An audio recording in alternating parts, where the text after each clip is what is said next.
एक ऐसी रात जिसे हम प्रकाश उत्सव के रूप में मनाते हैं। राम के आगमन पर पूरी अयोध्या चकाचौंध कर दी गई, दीपकों से प्रज्वलित कर। इस दिवाली पर आप कुछ रेमेडीज और करके, या यूं कहूं कुछ रेमेडीज सही तरीके से करके अपनी समृद्धि को एक न्योता दे सकते। अपने सभी मेंबर्स की कुंडलियों को पूजन में रखें, इससे लाभ बहुत होता है, भाग्य वृद्धि होती है, मां लक्ष्मी का आशीर्वाद मिलता है।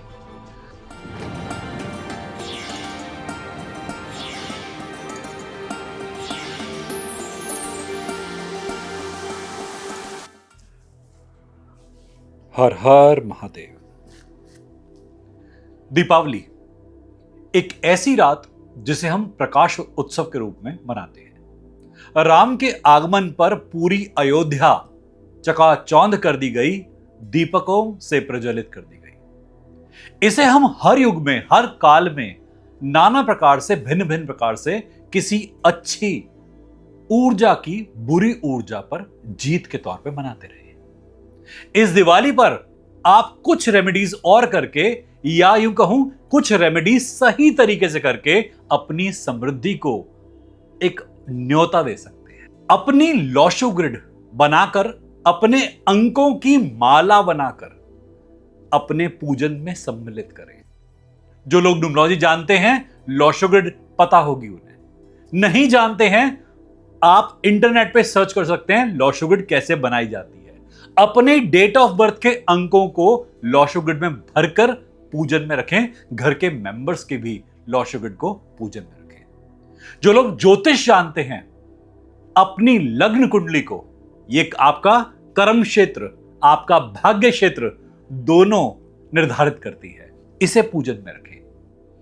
अपने सभी मेंबर्स की कुंडलियों को पूजन में रखें, इससे लाभ बहुत होता है, भाग्य वृद्धि होती है, मां लक्ष्मी का आशीर्वाद मिलता है। दिवाली पूजन में हम धन लक्ष्मी की पूजा करते हैं। लक्ष्मी के 8 प्रकार होते हैं। केवल धन लक्ष्मी की पूजा करना कंप्लीशन नहीं होता। हो सके तो एक ऐसी फोटो या ऐसी आकृति रखें जहां पर लक्ष्मी के 8 प्रकार हों और उसके बीचों बीच विष्णु और लक्ष्मी दोनों आसीन हो। इस तरीके से आपको लक्ष्मी के 8 ऊर्जाओं का आशीर्वाद प्राप्त होगा। दिवाली पर हम नजर उतारते हैं, स्पेशली नरक चतुर्दशी पे हम नजर उतारते हैं। अपने घर के सभी मेंबर्स के ऑरा पर से एंटी क्लॉकवाइज 11 टाइम्स नारियल को घुमाइए। हर एक मेंबर के ऊपर से सेम नारियल घुमाना है, नया नारियल नहीं चाहिए हर बार। जितने मेंबर्स हैं उनके ऊपर से 11 बार एंटी क्लॉकवाइज नारियल घुमाइए और घर से बाहर आ जाइए। घर के बाहर आकर घर के फ्रंट डोर के सामने खड़े होकर 11 बार नारियल घर की ऊर्जा पर से भी फिरा लीजिए और इस नारियल को किसी डस्टबिन में या नाले में बहा दीजिए। इससे घर के ऊपर जो कोई भी बाधा बनी हुई है, घर उससे मुक्त हो जाएगा। यह काम शाम के टाइम कर सकते हैं। नरक चतुर्दशी पे एक रेमेडी और कर सकते हैं। आटे का एक दीपक बना लीजिए और उसके 4 कोने बना लीजिए। इसे यम दीपक कहते हैं। इस तरीके से आप चारों एलिमेंट्स को, आकाश तत्व तो हमारे सबके साथ में है, अग्नि, पृथ्वी, वायु, जल, इन चारों एलिमेंट्स को बैलेंस करते हैं। आटे का एक 4 मुखी दीपक बना लीजिए। इसे सरसों के तेल में भरकर, इसमें रुइयां डालकर, 4 रुइयां डालकर, चारों रुइयों को प्रज्वलित करके दक्षिण दिशा में शाम के समय रख दीजिए। जो लोग फैक्ट्री चलाते हैं, ऑफिस चलाते हैं, वो स्पेशली इस रेमेडी को जरूर करें। इस तरीके से आपकी प्रॉपर्टी पर जो बुरी नजर लगी हुई है, डार्क एनर्जी है, कोई टोक है, व्यवधान है या किसी भी प्रकार की बाधा है, उतर जाएगी। उम्मीद करते हैं, आशा करते हैं इन रेमेडीज से इस दिवाली में और रोशनी आएगी और चकाचौंध रहेगी। इसी प्रकार की नॉलेज आपसे शेयर करते रहेंगे। हर हर महादेव। हर हर महादेव।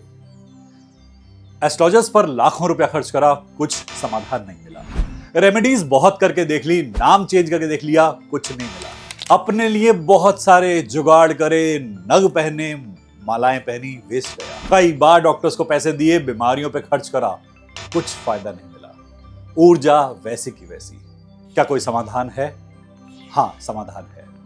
ला रहे हैं फिर से ऋषिकेश रेकी रिट्रीट।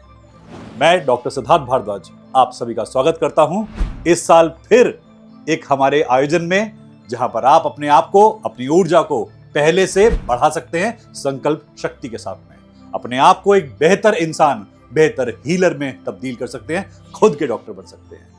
आइए ज्वाइन करते हैं इस साल फिर से ऋषिकेश रेकी रिट्रीट को और अपनी ऊर्जा को और आगे तक बढ़ाते हैं।